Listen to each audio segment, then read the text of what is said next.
Hello, my crafty friends. It's Marie from Marie's Vermont Creations, and today I'm going to be making my first Halloween card.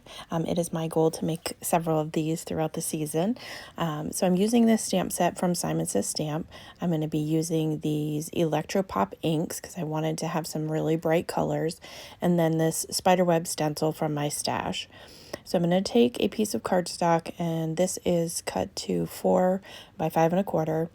And I'm just going to ink blend roughly these colors onto this panel. The blend doesn't have to be perfect, doesn't have to be smooth, because we're going to take that stencil and cover it with the Black Soot Distress ink. So it will cover any imperfections that you have with your ink blending. So don't worry about making it, perfect. So I don't know about you guys, but I'm one of those people that doesn't particularly care for Halloween. Really upsets my sister because if she could have, 2 Halloweens each year, she'd give up one of the other holidays to have it.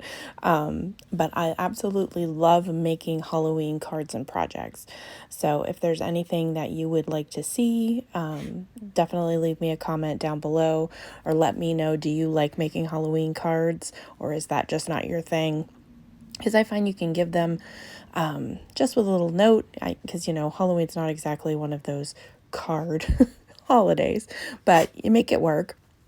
So now I'm just taking that stencil and using some of this painter's tape, which I had used, as you can see, previously. I had done this and added embossing powder to it, but it turned out and it trapped too much of it, so I couldn't get enough black ink because I wasn't careful when I stenciled on the embossing powder. So I decided to do it a different way. So I'm just going to completely coat this entire area with all of this, and I'm using Black Soot Distress ink. You could use oxide, you could use pigment ink if you wanted. This just happened to be what I had, and I didn't want it to be super dark because I still wanted those bright neon colors to kind of shine through even underneath the black soot. So once I reveal it, it's a really cool effect. So you can do this with any type of stencil or ink color, so you can customize this to whatever project that you're wanting to do or whatever season it is. But I thought the bright colors and then the dark moodiness would be a good contrast for the Halloween season. So I'm just going to take this tape off, and then I will take this stamp set, which I will link the name of it down below. It's from, I think, a Halloween card kit. I usually buy the limited edition ones. Those tend to catch my attention from Simon Says Stamp.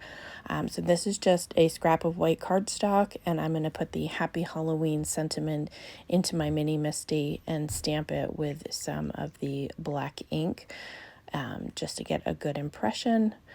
And then I will use my paper trimmer to trim that out. And just pressing this down so that I can make sure it's adhered to the lid. Thank God for the Misty, because I have stamping blocks and I still use them occasionally, but I'm really glad to have this thing because it does make life so much easier if you have to stamp a second time. But I am using this VersaFine Claire Nocturne ink, and I do find that this stamps quite well, usually the first try. But I will say, sometimes you have to heat set it so that it will not smear, because I have been known to get it stamped perfectly and then smudge it everywhere. So sometimes it is good to give it a few minutes to dry, or to heat set it with your heat tool so that it doesn't, go anywhere on you. Do you have a favorite ink that you like to use when stamping sentiments? I'm always looking for different options, so feel free to leave those down below as well. So I'm just going to trim this with my paper trimmer, just lining it up with the guide, no special measurements or anything there. I usually still manage to cut these crooked, but this time I did okay.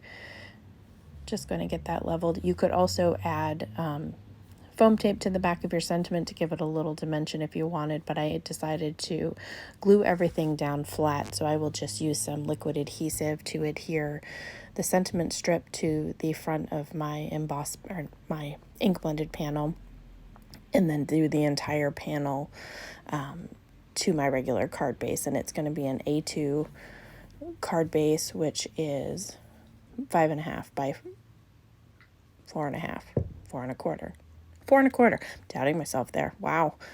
And I am using some Barely Arts liquid glue. I do really like this glue. I have used several different glues, but this one really works well for me. So I am going to continue to order this one. And so just going to line that up and put my sentiment down, and that is going to complete the project. You could add some embellishments. You could very easily also make this a full panel shaker card to give it some more interest, but I decided to keep it really simple for this first one. And as always, I hope that you have a great day.